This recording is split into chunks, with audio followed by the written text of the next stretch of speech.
हम उसका discussion completely यहां पर कर लेते हैं। रेजोनेंस में बॉन्ड ऑर्डर निकालने के लिए आपको दिया था ना, ठीक है, तो वो कंप्लीटली को अपन डिस्कशन कर लेते हैं यहां पर। और ध्यान देना बेटा, हर जगह पर बॉन्ड ऑर्डर निकालने के लिए रेजोनेंस में स्पेशली वही फॉर्मूला यूज किया जाएगा, चाहे आप ऑर्गेनिक में भी जाओ, जब आप ऑर्गेनिक भी पढ़ोगे वहां पर भी यही फॉर्मूला यूज होने वाला है। ऐसा मत समझना कि बेटा चेंज हो जाएगा। कंडीशन ये है कि बेटा मैंने आपको बोला कि ऑर्गेनिक के लिए भी अगर आप जब वहां पर डिटेल में पढ़ोगे तो बेसिक चीजें तो यही चलेंगे, तो आप यहां पर उसको बेसिक फंडामेंटल स्ट्रांग कर लो, फिर उसके बाद बेटा आपको वहां पर कोई भी चीजें वो परेशान नहीं करने वाले। अगर आप यहां पर उसको अच्छा कर लोगे बेटा तो वहां पर आपको ये दिक्कत नहीं आएगी कि आपको बॉन्ड ऑर्डर कैसे निकालना है, ठीक है। और साथ में फिर बेटा आपको वहां पर बेसिक क्या चीजें हैं, क्यों रेजोनेंस के बारे में डिस्कशन किया, क्यों हम रेजोनेंस पढ़ रहे हैं, क्योंकि वहां पर बहुत सारा डेप्थ है, ठीक है। तो इसलिए मैं आपको बोलना चाह रहा हूं कि यहां पर वो थोड़ा सा अच्छे से ध्यान रखिएगा बेटा। तो आप लोगों ने बाकी वो 3 क्वेश्चन कंप्लीट किए, तो ध्यान दो बेटा, हमारे पास पहला क्वेश्चन जो हमारे पास है, मैं बात करूं तो कौन सा क्वेश्चन था, क्या था दिया था बेटा, PO4 -3 है ना। तो बेटा इसका बेसिक स्ट्रक्चर शायद सबने बनाया होगा, तो स्ट्रक्चर तो ऐसा कुछ होगा, 5 बॉन्ड, सही है ना। ये सबको क्लियर है या इसमें भी डाउट है? क्लियर है, पक्का। अब बेटा मैं वही काम करूंगा जहां पर नंबरिंग की बात कही थी, किया था सबने ऐसे ही, ठीक है। तो अब मुझे बताइए बेटा कितने स्ट्रक्चर बनेंगे, इसको मिला के 4 बन जाएंगे, ठीक है। तो 3 और बनेंगे, कैसे बनेंगे भाई, डबल बॉन्ड अगर आपने 1 पे रखा 2 पे भी आ सकता है, 3 पे भी आ सकता है, 4 पे भी आ सकता है। तो रेजोनेटिंग स्ट्रक्चर अगर मैं आप सीधे अब लिख दूं फिर डायरेक्टली, फिर मैं तो रेजोनेटिंग स्ट्रक्चर कितने बनेंगे बेटा, क्या सबको क्लियर है? कैनोनिकल बोलो, रेजोनेटिंग बोलो, बेटा बात एक ही है, लेकिन जो स्ट्रक्चर बनेंगे वो कितने बनेंगे, क्या ये सबको क्लियर हो रहा है? ठीक है। अब रही बात बेटा, अगर मैं यहां पर डिस्कशन करूं कि 2 एटम, मैं यही 2 एटम ले रहा था, कोई भी ले सकते हो बेटा, इसमें जरूरी नहीं कि भाई मैं जो ले रहा हूं वो ही फिक्स करना है, आप चेक कर सकते हो। अगर मैं कह रहा हूं जो, आप किसी के लिए भी चेक कर सकते हो।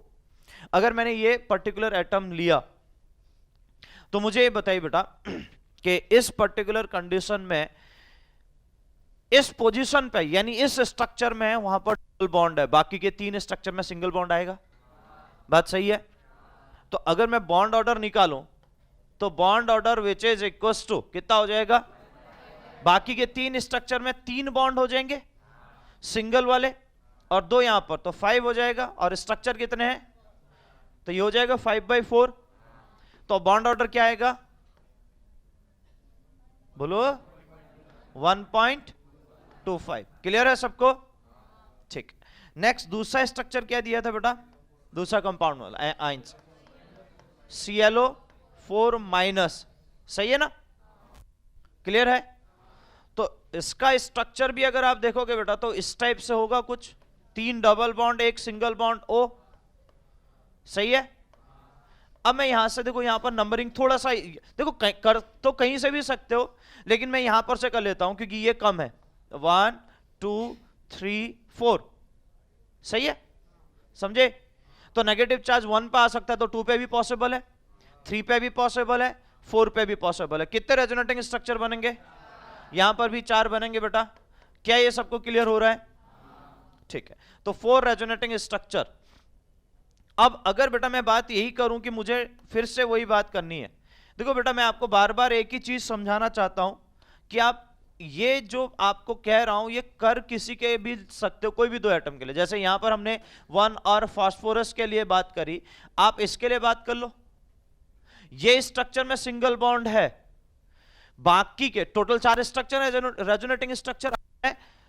फास्फोरस और ऑक्सीजन 2 के लिए बात करूं तो 3 स्ट्रक्चर में सिंगल बॉन्ड आएगा, 1 स्ट्रक्चर में डबल बॉन्ड आएगा, फिर से बॉन्ड कितने हो गए, 2 के लिए 5, और रेजोनेटिंग स्ट्रक्चर कितने हैं बेटा, तो सबके लिए बॉन्ड ऑर्डर सेम रहेगा कि नहीं रहेगा बताओ।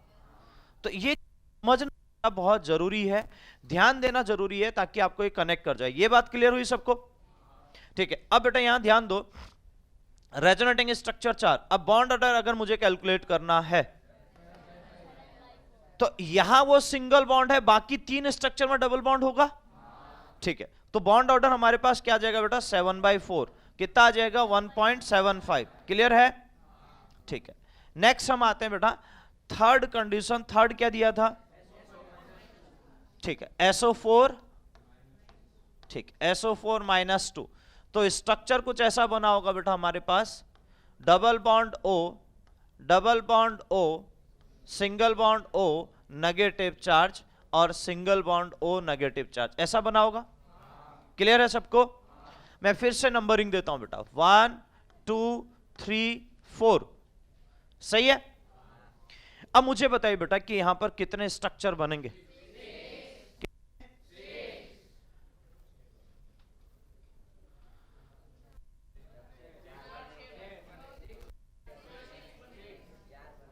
कितने लोग हैं जो 6 बनेंगे कह रहे हैं?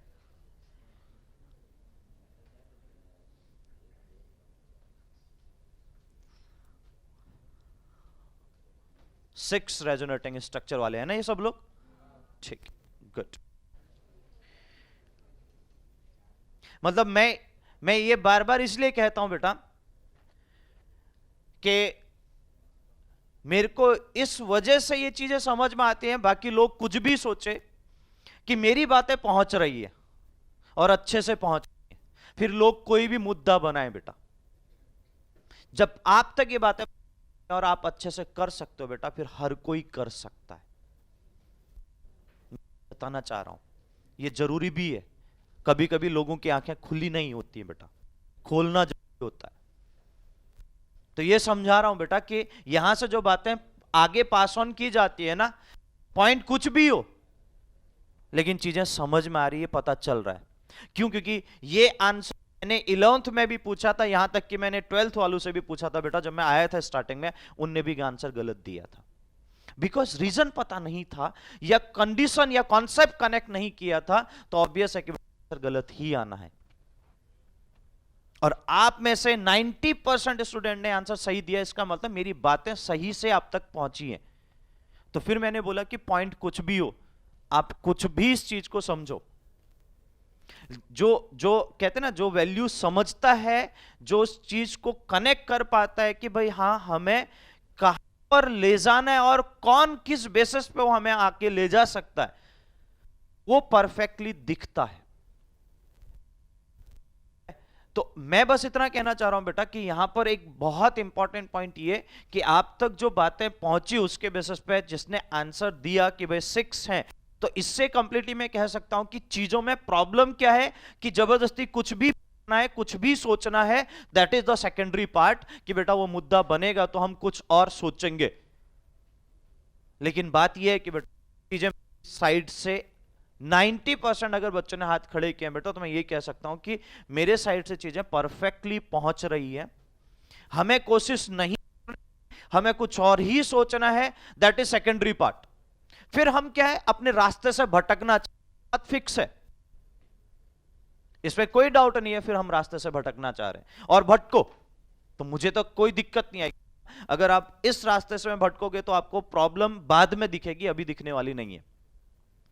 लेकिन इतना जरूर कह देता हूं कि मैंने जो पॉइंट आपको समझाया, मैंने जो कॉन्सेप्ट समझाया, मैंने आपको बोला कि 11th वाले भी आंसर गलत देते हैं, मैं तो 12th का भी एग्जांपल दिया।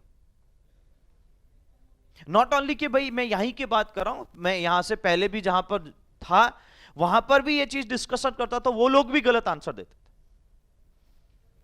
ठीक है ना? लेकिन आप समझो कि आपकी क्लास में से 90% अगर आंसर सही आ रहा है, तो इसका मतलब आपने चीजों को कनेक्ट परफेक्टली किया है। अगर कनेक्टली किया है तो अल्टीमेटली बेटा कि भाई आप तक वो बातें अच्छे से पहुंच रही हैं। क्या समझ में आ रही है आप? है ना? तो ये चीज का ध्यान रखना बहुत जरूरी है बेटा। बाकी तो क्या है बेटा, मैंने आपको बोला कि भाई आप कहां किस जोन में हो ये बाद में पता चलेगा। ये क्या होता है कि अभी पता चलने वाला नहीं है कि क्या ना, अभी तो अपने पास टाइम है, वो क्या ना कहते हैं ना, वो भगवान का दिया हुआ सब कुछ है। तो वो अभी उस जोन में हो आप, जब आपको जिस पॉइंट पे पहुंच के आपको ये रियलाइज होना स्टार्ट हो जाएगा, हाँ अब हमारे साथ, अब मेरे साथ मुझे वो चीजें नहीं मिल पाई थी, अभी मुझे वो चीजें समझ आ रही है ना, तो उस समय टाइम निकल चुका होगा। मैं आपको एक बहुत छोटा सा इंसिडेंट बताता हूं। अभी लेटेस्ट जो आपके जेई मेन फर्स्ट का रिजल्ट आया, अगर मैं उसकी थोड़ा सा बात करूं बेटा, आपके बहुत से लोग ऐसे थे जिनको ये होता था कि पॉइंट इनिशिएट करना है, कि भाई हमें ये चीज नहीं कनेक्ट, हमें कहते ना भाई वो, मैं इस पॉइंट का डिस्कशन यहीं पर आपका चलेगा, समझे?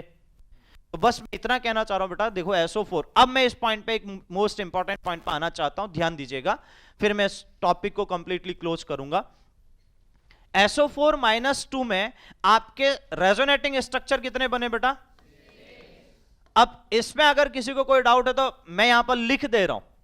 अगर बेटा 1 और 2 पे डबल बॉन्ड आ सकता है, तो 1 3 पे भी डबल बॉन्ड पॉसिबल है, 1 4 पे भी डबल बॉन्ड पॉसिबल है, 2 3 पे भी डबल बॉन्ड पॉसिबल है, 2 4 पे भी डबल बॉन्ड पॉसिबल है, और 3 4 पे भी डबल बॉन्ड पॉसिबल है। क्या मैं सही कह रहा हूं? अब चेक कर लो कितने स्ट्रक्चर बनेंगे। अगर डबल बॉन्ड इन पोजीशन पाएगा 6 स्ट्रक्चर बनेंगे, तो इसलिए हमारे पास रेजोनेटिंग स्ट्रक्चर, इस बेसिस पे आप डबल बॉन्ड रखोगे। ये डबल बॉन्ड के लिए बेटा, आप सिंगल बॉन्ड के लिए भी जा सकते हो, इसमें कोई दिक्कत नहीं है, आप इसको रिवर्स करके ले लो। अगर आपने सिंगल बॉन्ड के लिए रखा तो भी आप ये कह सकते हो, इसमें कोई दिक्कत नहीं बेटा, लेकिन कंडीशन ऐसी ही बनेगी, स्ट्रक्चर इतने ही बनेंगे। Is that clear everyone? अब ध्यान, रेजोनेटिंग स्ट्रक्चर 6। अब अगर मैं कंसर्न करूं तो बात ये करेंगे हम कि बॉन्ड ऑर्डर निकालना है। इन दोनों के लिए ले लेते हैं, किसी के लिए भी ले लो, कोई दिक्कत तो आने वाली नहीं है बेटा, बट मैं इन दोनों के लिए ले लेता हूं। तो वन कंडीशन, जहां जहां दिख रहा है वहां डबल बॉन्ड रहेंगे, तो इन तीनों में दिख रहा है, बाकी इन तीनों में सिंगल बॉन्ड होगा। तो बेटा अब मैं यहां पर अगर बॉन्ड ऑर्डर निकालूं तो बॉन्ड कितने होंगे टोटल? 2 + 2 + 2 6 तो ये हो गया, और 1 + 1 + 1 9 हो जाएगा। तो 9/6 कितना आ जाएगा? और मैं आपको फिर से बोल रहा हूं बेटा, हाँ 1.5। लेकिन अगर बेटा आप ध्यान दो, मैं आपको एक चीज बताता हूं, अगर किसी ने ये कहा कि देखो ये जो 11th में मैक्सिमम जो मुझे मिलता है आंसर, मैं आपको बोल रहा हूं, आंसर अगर आप 6/4 लिखोगे तब भी शायद 1.5 ही आएगा। अगर रेजोनेटिंग स्ट्रक्चर किसने बोला कि 4 बने, तो उसके लिए बॉन्ड यहां पर टोटल नंबर बॉन्ड 6 ही बनेंगे, इसमें कोई डाउट नहीं है, आप चेक कर सकते हो, सही है? तो इन सिंपल वर्ड की बेटा हमारे पास जब ऐसा लेके चलोगे तो ऑटोमेटिकली बॉन्ड ऑर्डर तो सेम आ जाएगा, लेकिन जरूरी नहीं है कि वो बॉन्ड ऑर्डर ही पूछे, सही है कि नहीं? वो ये भी तो पूछ सकता, how many resonating structure are possible, पूछ सकता है कि नहीं पूछ सकता? तो फिर गड़बड़ हो जाएगा, फिर 4 लिखो तो गड़बड़ हो जाएगा। या ये पूछ सकता है कि बेटा किसी भी दो सेंट्रल एटम और सराउंडिंग कोई भी एटम के बीच में टोटल नंबर ऑफ बॉन्ड्स कितने बनेंगे सभी के सभी रेजोनेटिंग स्ट्रक्चर में। तो आपने यहां पर क्या लिखा बेटा? 6 आया कितना? तो हो जाएगा डिफरेंट। तो अब मैं यही समझाना चाह रहा हूं बेटा कि उस बेसिस पे ये फिर चीजें गड़बड़ कर जाएंगी, इसलिए यही आपको समझाना चाह रहा हूं कि ये ध्यान रखना जरूरी है कि बेटा हमारे पास रेजोनेटिंग स्ट्रक्चर 6 है, और जो टोटल नंबर ऑफ बॉन्ड्स हैं बेटा वो 9 है, ना कि यहां जो कंडीशन बताई वो। Is that clear? इतना क्लियर हुआ सबको? अब मैं आता हूं बेटा एक बहुत इंटरेस्टिंग पॉइंट पे। अब इन तीनों में बॉन्ड ऑर्डर आपको सबसे ज्यादा किसका दिख रहा है? अब मैं एक कॉन्सेप्ट यहां पर आपको बता रहा हूं बेटा, आप भी समझना, पहले इसको समझ लो, फिर मैं आपको आगे उसको कनेक्ट करता हूं। जिसका बॉन्ड ऑर्डर, मतलब आप समझिए ना कि अगर ज्यादा बॉन्ड बना रहा है तो वो क्यों बना रहा होगा? इतना तो समझ पा रहे हैं ना आप सब? अगर ज्यादा बॉन्ड बना रहा है तो स्टेबल होने के लिए, तो मैं कह सकता हूं जिसमें ज्यादा बॉन्ड बने वो उसकी स्टेबिलिटी ज्यादा, तो मैं कह सकता हूं जिसका बॉन्ड ऑर्डर ज्यादा उसकी स्टेबिलिटी ज्यादा। बताओ? तो मैं ये कंडीशन लिख रहा हूं बेटा, आप ध्यान दीजिएगा कि bond order directly proportional stability, सही है। वैसे तो इसमें बहुत सारी चीजें लिखी जाएंगी, लेकिन वो बॉन्ड पैरामीटर का पार्ट है। वो बोला जाता है कि बॉन्ड लेंथ छोटी होगी, ऑब्वियस है कि नंबर ऑफ बॉन्ड ज्यादा होंगे। देखो एक सिंगल बॉन्ड है, फिर एक डबल बॉन्ड बना, तो अब दोनों के बीच में पहले जो हमारे पास अट्रैक्शन था, सुनिएगा मेरी बात को बेटा, रिपीट मेरी बात सुनिएगा पहले, फिर उसके बाद नोट डाउन कर लेना। मैं ये कहना चाह रहा हूं बेटा कि एक दो एटम है, उनके बीच में एक बॉन्ड बना, तो ऑब्वियस है कि बॉन्ड कैसे बना था ये स्टार्टिंग में आपको समझा दिया। अब मैं कह रहा हूं कि इनके बीच में एक बॉन्ड बना, मतलब सिंगल बॉन्ड। अगर इन दोनों के बीच में डबल बॉन्ड बना रहा हूं तो ये और ज्यादा अट्रैक्ट कर रहे होंगे, फिर तभी तो बॉन्ड बनेगा। अब जब ये ज्यादा अट्रैक्ट करेंगे तो बॉन्ड लेंथ कम होगी कि नहीं होगी, सही है। बॉन्ड लेंथ कम होगी तो ऑब्वियस है उसके बॉन्ड को तोड़ने के लिए ज्यादा एनर्जी देनी पड़ेगी, क्योंकि बॉन्ड स्ट्रेंथ बढ़ गई है। तो क्या मैं ऐसा लिख सकता हूं कि बेटा बॉन्ड ऑर्डर, देखो चीजें बहुत सिंपल है इसलिए आपको बताएं तो आपको कनेक्ट करें, इनवर्सली प्रोपोर्शनल क्या हो जाएगा, बॉन्ड लेंथ, ठीक है, और डायरेक्टली प्रोपोर्शनल क्या हो जाएगा, बॉन्ड स्ट्रेंथ। लिख दूं, चलेगा ना, बॉन्ड स्ट्रेंथ। क्या मेरी बात सबको समझ में आ रही है, ठीक है। और स्ट्रेंथ जितनी ज्यादा होगी बेटा, एनर्जी उस बॉन्ड को तोड़ने के लिए ज्यादा चाहिए होगी, हाँ कि ना। तो अब एक चीज ये कि जो यहां पर आपको बताया, ये इसका रेजोनेंस का एक टाइप से एप्लीकेशन का पार्ट है, कि क्वेश्चन वो सीधा सीधा पूछे तब तो आपको बता दिया, लेकिन एप्लीकेशन बेस पे पूछे तो आपको यहां से ध्यान देना है। अब ध्यान ये देना है बेटा कि वो पहले ये ध्यान रखना है कि वहां रेजोनेंस बनेगा कि नहीं बनेगा। अब बनने के लिए किस टाइप की कंडीशन बताइए, भाई ऐसे इस टाइप के स्ट्रक्चर होने चाहिए, अगर इस टाइप के स्ट्रक्चर दिख ही नहीं रहे तो रेजोनेंस बनेगा ही नहीं। गॉट इट एवरीवन, समझे, ठीक है।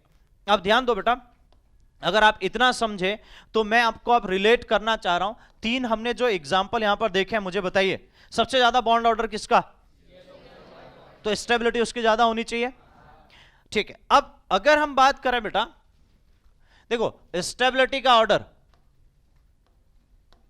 स्टेबिलिटी का ऑर्डर अगर मैं देखूं तो बेटा हमारे पास ClO4, उसके बाद ClO4 माइनस ना, उसके बाद SO4 -2, उसके बाद PO4 -3। गॉट इट, समझे। लेकिन ध्यान दो बेटा, एक इंटरेस्टिंग पॉइंट, इसको अच्छे से संभाल के रखना क्योंकि अभी इसमें हम डिस्कशन करेंगे, लेकिन उससे पहले एक पॉइंट पे जाना चाह रहा हूं, थोड़ा सा ध्यान दो बेटा।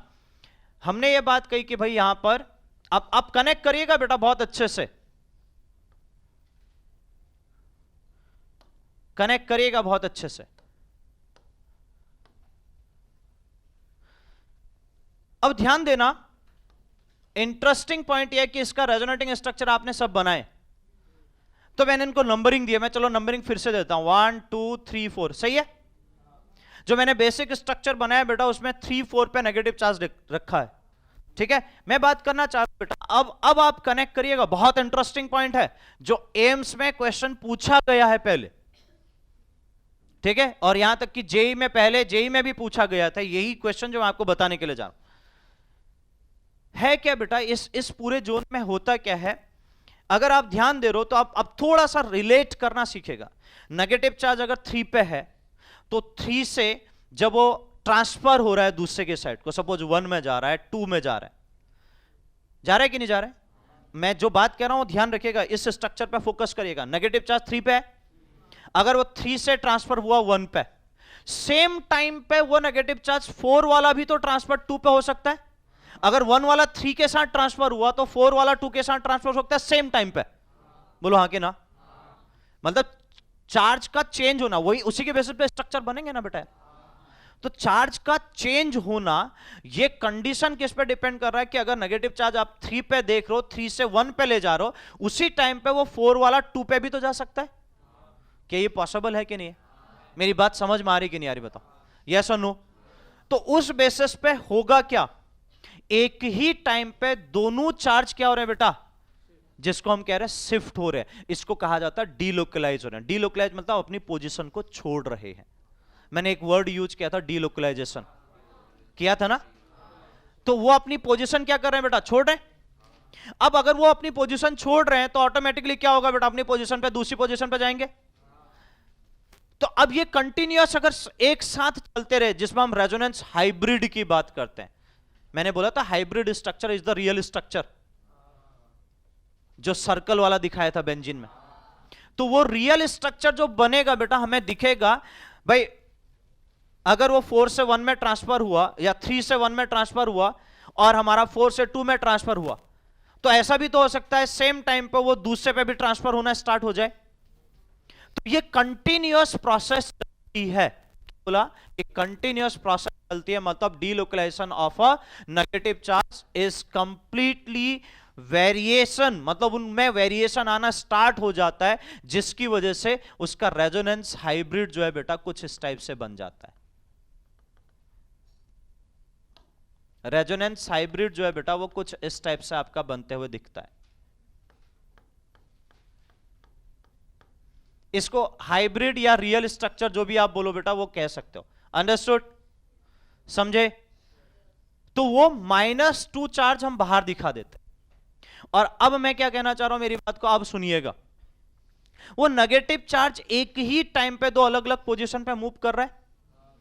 अब मैं कह सकता हूं कि बेटा वो नेगेटिव चार्ज -2 चार्ज है, वो इस पे भी दिख रहा है, इस पे भी दिख रहा है, इस पे भी दिख रहा है, इस पे भी दिख रहा है। सपोज करो किसी एक को वो नेगेटिव चार्ज यहां दिखा, यहां और यहां दिखा, और आफ्टर 1 सेकेंड किसी या 2 सेकेंड कोई दूसरा है तो उसको नेगेटिव चार्ज यहां दिखा। यस और नो? इसका मतलब नेगेटिव चार्ज कंटिन्यूअस डिलोकलाइजेशन में है, हाँ कि ना? तो मैं कह सकता हूं वो नेगेटिव चार्ज कंप्लीटली सभी इस हाइब्रिड स्ट्रक्चर में कैसा दिखेगा कि नेगेटिव चार्ज कंप्लीटली सभी पे डिस्ट्रीब्यूट हो रहा है। क्या मैं ये बात कह सकता हूं? डिस्ट्रीब्यूट का मतलब डिवाइड होना, और अगर वो डिस्ट्रीब्यूट होगा तो कैसे डिस्ट्रीब्यूट होगा? इक्वली, हाँ कि ना? अरे समझे मेरी बात को मैं क्या कहना चाहता हूं? तो अगर वो इक्वली डिस्ट्रीब्यूट होगा, इसका मतलब उसको मैं इस तरीके से भी दिखा सकता हूं। अब मैं उस पॉइंट पर आना चाह रहा हूं बेटा, उस पॉइंट को ध्यान दीजिएगा बहुत अच्छे से कि ऑक्सीजन इस तरीके से अरेंज है, तो उन हर एक ऑक्सीजन पे जो आपका डबल बॉन्ड करेक्टर यहां पर जो मैंने दिखाया इस तरीके से, ठीक है ना, इस तरीके से जो पॉइंट मेंशन किया बेटा, इस बेसिस पे मैं कह सकता हूं माइनस कितना हो जाएगा? 2/4 लिख दो। 2/4 मतलब 1/2 ही हो जाएगा। तो मैं 1/2 लिखूं, चलेगा? क्योंकि देखो कितने ऑक्सीजन है, 4 में डिवाइड होगा, चार्ज कितना है? -2। तो हर एक को आप क्या करोगे? 4 पार्ट में डिवाइड कर लोगे -2 को, तो 4 पार्ट में डिवाइड करोगे तो क्या होगा? -2/4 यानी -1/2। Is that clear? तो मैं लिख सकता हूं -1/2। Any doubt? पक्का? ठीक है, -1/2 क्यों लिखा है ये समझ जाना बेटा, हाँ? फिर इसमें कंफ्यूजन नहीं होना चाहिए। अब देखो बेटा, ये जब चार्ज हर एक पार्ट इक्वली डिस्ट्रीब्यूट हो चुका है, तो ऐसे रेजोनेटिंग स्ट्रक्चर को बोलते हैं equivalent RS, equivalent resonating structure. RS का मतलब तो समझ जाओगे, ठीक है ना? इक्विवेलेंट आरएस, जहां चार्ज का इक्वली डिवाइड होना होता है, हर एक सराउंडिंग एटम पे इक्वल चार्ज आता है, उसे हम क्या बोलते हैं? Equivalent RS. जबकि इससे पहले दो केस जो बताए उसमें ऐसा नहीं हो रहा है, हर एक एटम पे नहीं आ रहा है, किसी 2 एटम पे इक्वली चार्ज आ सकता है। आप देख लो ClO4 में ऐसा हो रहा है क्या? अरे हाँ ना तो बोलो यार बेटा, हो रहा है कि नहीं हो रहा? चलो देखो, आप चेक करके बताओ ना, आप खुद ही देखो। यहां अगर वो यहां जाएगा, इन दोनों के बीच में रहेगा, या इन दोनों के बीच में रहेगा, या इन दोनों के बीच में रहेगा, तो उन्हीं केसेस में क्या होगा? चार्ज 2 पार्ट में डिवाइड होगा ना। चार्ज पार्ट में, 4 पार्ट में तो डिवाइड नहीं हो रहा है, समझे? क्योंकि आपने क्या किया, नेगेटिव पहले 1 पे था, आप 2 पे ले गए, फिर 3 पे ले गए, फिर 4 पे ले गए। तो 1 और 2 में देखोगे तो यहीं पर वो दिखेगा चार्ज, फिर 2 से 3 पे ले गए तो आपका 2 3 पे ही दिखेगा, फिर 3 से 4 में ले गए तो 3 4 में ही दिखेगा। समझ पा रहे हैं ना मेरी बात को? तो मेरा पॉइंट यह बेटा, यहां चार्ज हर एक एटम पे इक्वली दिख रहा है क्या? नहीं दिख पा रहा है ना। कोई 2 एटम पे दिखेगा इक्वली, तो उसको हम इक्विवेलेंट नहीं बोल सकते हैं। क्यों? क्योंकि सराउंडिंग में हर एक एलिमेंट पे या हर एक एटम पे इक्वली चार्ज होना ही इक्विवेलेंट की बात करेगा, समझे? सेम PO4 -3 में देख लो। अब बताओ यहां पर क्या वो 3 नेगेटिव चार्ज इक्वली डिस्ट्रीब्यूटेड है? अगर इन दोनों में, अगर मैं यहां से यहां लेके जा रहा हूं तो बेटा केवल इन दोनों में होगा ना डिवाइड, बाकी दो तो साफ साफ दिखेंगे ना अपने को, हाँ कि ना? तो बताइए मुझे, क्या इक्वली डिस्ट्रीब्यूटेड इन दोनों स्ट्रक्चर में दिख रहे हैं आपको? पहले नहीं दिख रहे हैं? पहले ये कनेक्ट करना आ रहा है सबको? यस और नो? क्या बोला था मैंने? इक्विवेलेंट का मतलब क्या होता है? सराउंडिंग एटम पे चार्ज का इक्वल डिस्ट्रीब्यूशन होना एट अ सेम टाइम। समझे कि नहीं समझे? यहां वो कंडीशन नहीं हो रही, यहां भी वो कंडीशन नहीं हो रही, तो इसलिए इनमें इक्विवेलेंट आरएस नहीं मिल सकते हैं बेटा। Understood everyone? अब इनमें इक्विवेलेंट आरएस नहीं मिलेंगे तो क्या होगा, ये बात हम करेंगे, लेकिन इतना समझ में आया पहले बताइए? कनेक्ट हुआ बेटा एवरीवन? किसी को कोई डाउट यहां तक? समझे? पक्का? तो इतना परफेक्ट करिएगा, बाकी हम इससे नेक्स्ट क्लास में डिस्कशन करेंगे। कल की